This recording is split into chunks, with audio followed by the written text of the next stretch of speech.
మునిగిపోయింది. వరి ధాన్యం ఎవరైతే అమ్మడానికి తీసుకొచ్చారో ఐకేపీ కేంద్రాలకి వారి ధాన్యం కప్పుకోవడానికి సైతం ఇబ్బంది పడుతున్నారు. తడిసి ముద్దయిందని చెప్పి రైతన్నలు ఆవేదన వ్యక్తం చేస్తున్నారు. ఇప్పటికే మిడ్ మానేర్ ప్రాంతం, పరివాహ ప్రాంతం నుంచి వాగులు వంకలు పొంగిపోలడంతో ఇటు లోయర్ మానేర్ డ్యాం నుంచి 4 గేట్లు ద్వారా నీటి విడుదల చేయడం జరిగింది. సుల్తానాబాద్, పెద్దపల్లి ప్రాంతాల్లో సైతం అత్యధికంగా నష్టం నమోదైనటువంటి పరిస్థితి. ముందుగా ఉస్నాబాద్ ప్రాంతంలో ఇళ్లలోకి నీరు చేరడంతో వారు ఇబ్బంది పడుతున్నటువంటి పరిస్థితి. స్థానికులందరూ కూడా ధైర్యంగా ఉండాలి, ఎప్పటికప్పుడు సహాయ చర్యలు అందించడానికి సిద్ధంగా ఉన్నామని చెప్పేసి అధికారులు భరోసా ఇచ్చేటువంటి ప్రయత్నం చేయడం జరిగింది. కరీంనగర్ ఉమ్మడి జిల్లా వ్యాప్తంగా విద్యా సంస్థలకి, అంగన్వాడీ కేంద్రాలకి సెలవు ప్రకటించడం జరిగింది.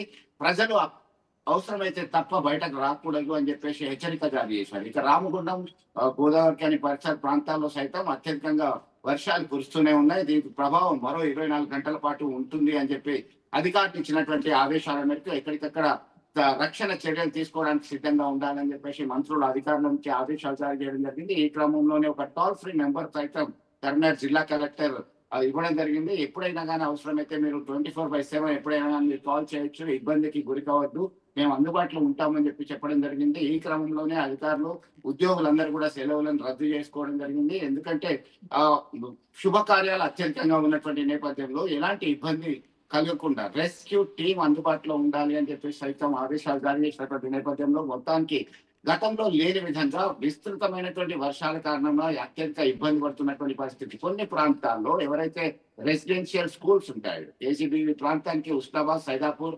వెన్నంపల్లి ఆ ప్రాంతాల నుంచి గతంలో ఉన్నటువంటి అనుభవాలను దృష్టిలో పెట్టుకొని సురక్షిత ప్రాంతాలకి హాస్టల్ విద్యార్థులను తరలించడం జరిగింది. ఇప్పటికే ఆ పాఠశాల వైపు కూడా మోకాళ్ళలోకి పైకి నీళ్లు రావడం జరిగింది. దీంతో ఎలాంటి అసౌకర్యం కలగకుండా తక్షణ చర్యలు తీసుకోవడానికి రంగం సిద్ధమైంది. ఇప్పుడు కరీంనగర్ పట్టణానికి సంబంధించి హౌసింగ్ బోర్డ్ కాలనీ, మంచిర్యాల చౌరస్తా అంటే ఇక్కడ ప్రభుత్వ ప్రధాన ఆసుపత్రికి సమీపంలో ఉన్నటువంటి కాలనీలన్నీ కూడా నీట మునిగాయి. శర్మా నగర్, కరీంనగర్ కలెక్టరేట్ ఎదుట సైతం రాకపోకలు నిలిచిపోయాయి.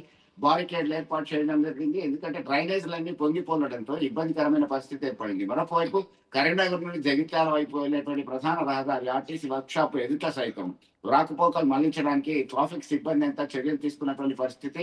మరొక వైపు కొత్తపల్లి ప్రధానమైనటువంటి చెరువు మొత్తం దూకుతుంది. లోతట్టు, లో లెవెల్ బ్రిడ్జీల దగ్గర తక్షణ చర్యలు తీసుకోవాలి, అవసరమైతే రాకపోకల్ని నియంత్రించాలని చెప్పి ఆదేశాలు జారీ చేసినటువంటి నేపథ్యంలో అప్రమత్తమయ్యారు.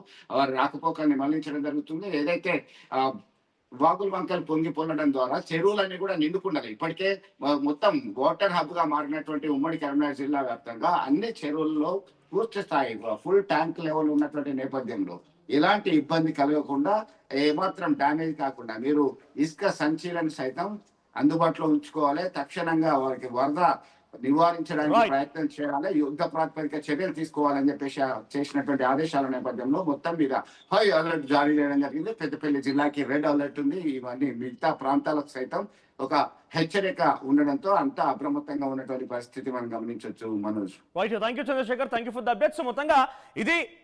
మొత్తంగా ఉమ్మడి కరీంనగర్, ఉమ్మడి వరంగల్ జిల్లా వ్యాప్తంగా ఉన్నటువంటి వర్షాలకు సంబంధించినటువంటి వివరాలు ఒకసారి మీకు లైవ్ లో అసలు ఎక్కడెక్కడ ఎటువంటి సిచ్యువేషన్ నెలకొని, దానికి సంబంధించి ఏ జిల్లాల్లో ఎటువంటి వర్షపాతం నమోదైంది, దానికి ఎన్ని సెంటీమీటర్ల వర్షపాతం నమోదైంది మీకు వివరించారు.